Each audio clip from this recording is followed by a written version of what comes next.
Good morning guys, Chris the Ultimate Recycler. We've got a busy day today. It's actually Thursday. I'm at the shop. I've just been loading up some e-waste to go to the transfer station, so that's in the van. It's just after 9, so I think they'll be open out there by now.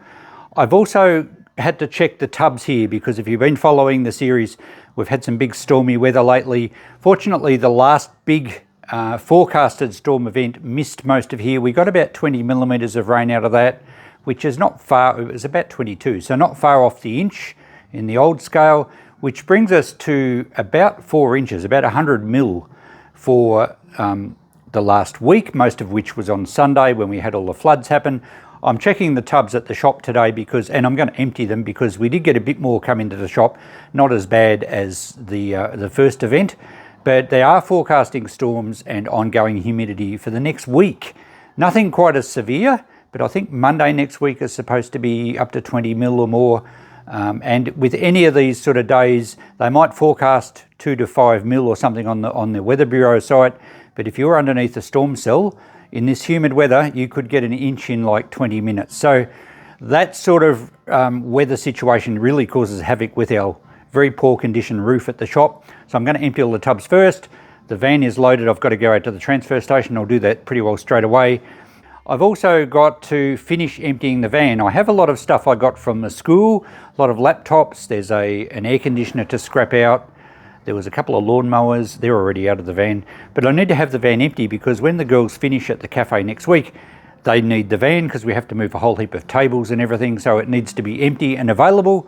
So that puts me under a bit of pressure because we work during the weekends here. But that's all right. I work well under pressure.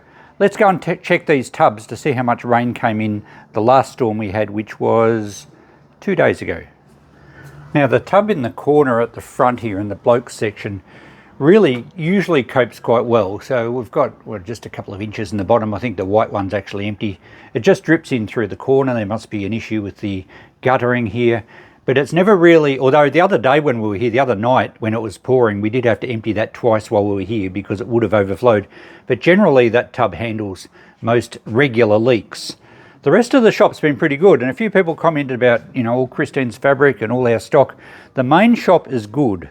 There's no leaks in here. We did have a flood a few years back that flooded right across the floor, but that's been fixed. That was in the tech corner here, and there's no issues there. The worst flooding we have is out in my storeroom, which you saw the waterfall we had recently. And I had a quick look before. We have had some more come in, but not the same extent.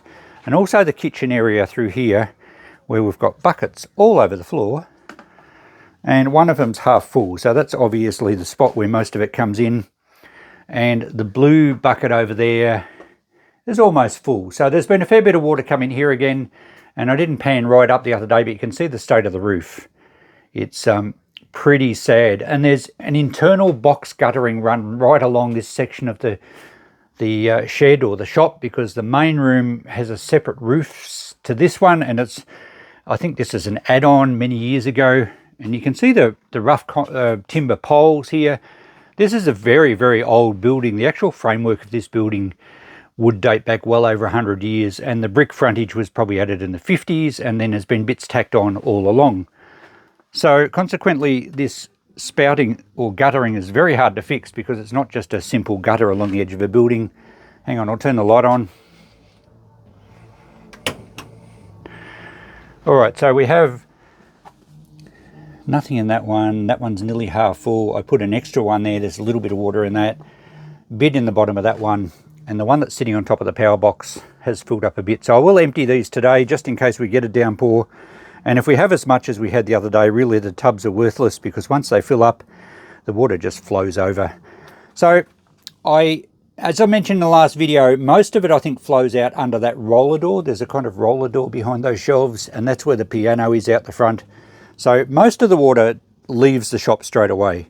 But you all agreed with me that we do need to get in and clear out this room. This is now going to be a priority because even if most of the water goes straight out, it's going to be steamy. There's going to be perhaps mold develop. It's high moisture atmosphere is not good for storing things. And for other reasons, which will become apparent later on down the track, it makes sense for us to empty this and have it all organised. Plus, I've got a lot of really interesting value in here. For those of you that like antique bottles, there are some boxes of bottles in here. There's a lot of little tubs of knickknacks that I saved. A lot of this came from where I lived at the back of the other shop. Anyway, we'll be getting into this as a matter of priority. And also this other storage room, because there is absolutely lots of amazing stock and things stashed away in here. At least this area of the shop doesn't have any flood issues. It's only where I just came from, a little storeroom, and the kitchen at this end. But in saying that, the old guttering may well be rusting right through, and it might just get worse and worse with every week that goes by. So we better not dilly-dally. Okay, a quick look in the back of the van. Just mostly the stuff at the back, the two big TVs, the lawnmower catcher, the air conditioner, and all the other stuff at the front, including a big pile of laptops, came from the school. I'll have to take that out at home and process that. So I really just got to get rid of the stuff at the back this morning. Okay, just a quick lap up the main street, and we have to go back the other direction to go to the transfer station. I've already got my e-waste from home. And you can see out here we have a beautiful lake right in the middle of town. That's part of the Goulburn River. No worries with that flooding at this stage, because the catchment areas for the Goulburn are way up in the high country, sort of northeast of Melbourne, and they haven't had the rain up there that we've had here. We have of course had big floods from the Goulburn, but it doesn't get up to the town here because we're so high.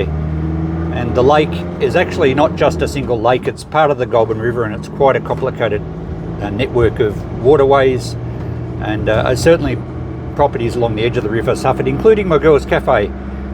Okay, so not much to the main street, although I didn't go right to the other end. So we'll leave town and we'll head out to the transfer station. Okay, we're heading back from the transfer station, and the van is still full. We did not get to unload because the crates out there have not been emptied. The bloke that normally runs the show has been away for a while, and the people that managed while in his absence just let stuff pile up. The crates are an absolute mess. There's stuff everywhere in the shed, and the truck apparently is coming today. So he said, look, you'll have to take your stuff home and come out tomorrow morning. He was okay with me. He was just cranky with the whole situation of, you know, working in a government job that's terribly inefficient, shall we say. So anyway, we're back home, going back home. I'm going to have to try and get the school stuff out of the van and then leave the e-waste in there and do a run in the morning. We'll get to the school stuff shortly, but here's some other stuff that's come in during the week. There's a nice vintage TAC CRT TV there with the remote, and there's a Telefunken LCD TV. I don't know what that's like. We'll check that out. Also an old Sharp microwave. It's quite an old one. I'll just be scrapping that. And stuff from the charity shop or op shop this week. Looks like we have a lot of kitchen appliances. In fact, they seem to be all kitchen appliances in that one. There's a cool old clock. It's only a battery clock, but it's a great big wrought iron type of frame. It's not much of a clock for the size of the frame. It's a little water damaged, I noticed, on the front, down the bottom, and apparently the clock doesn't work, but that's cool. We can put a new movement in that very easily. In this tub we have, that looks like a vacuum, little dustbuster thing that's in parts, Bluetooth speaker maybe, more appliances, a mini, what's this one, a mini jaffle maker. That looks near new, we should be able to sell that. Maybe a juicer down there, not too sure, but yeah, certainly an overload of kitchen appliances this week. In the tub underneath, yeah, we have more. There's a aromatherapy diffuser, there's a toaster, maybe another Bluetooth speaker, hair dryers, another toaster. All right, nothing very exciting this week, the sort of stuff that I'm not going to worry about filming at all. I'll just process that and hopefully we can save a fair bit of it. There's only a cheap plastic kettle, but it looks new. So, all right, we'll hopefully get a bit of a return on that. There's also a large ceramic heater tower. Bit hard to sell heaters at this time of the year. Anyway, a lot of stuff to go through, probably not a lot of value, but hopefully we can save a bit of it. Now we better get onto the van and get that emptied. So I didn't get back to the van yesterday afternoon, it just got too hot and I had some other things to do, so I went out to the transfer station first thing this morning and managed to get rid of all the e-waste. So now all that's left in the van is that air conditioner assembly, a pile of laptops at the front corner. There's a couple of servers and a large printer. I probably should have dragged the printer out at the transfer station. Then there's some lawnmower catchers and I think just trolleys and packing blankets that side. So not a great deal. I need to get it empty by Monday. I'm busy tonight. I might get a chance. It shouldn't take long to throw it off. I really don't want to stack things up on the deck, but I don't have much of a choice at the moment. Maybe I can put them in the emergency storage shed for now. Need to sort out what to do with the laptops, of course. And speaking of e-waste from the school, I did just take the mini iPads over, and or iPad minis I think it goes, and the tech guy there said he's going to try and deactivate them from their Apple ID account so that we can actually find a new home for them. So that will be good. Okay, that'll do I think for today. I've got to get to the shop. And at the shop we have some big news, really big news. You'll have to tune in to the next episode. You'll probably see a shocking thumbnail probably in a few days. We'll see you then. Bye for now.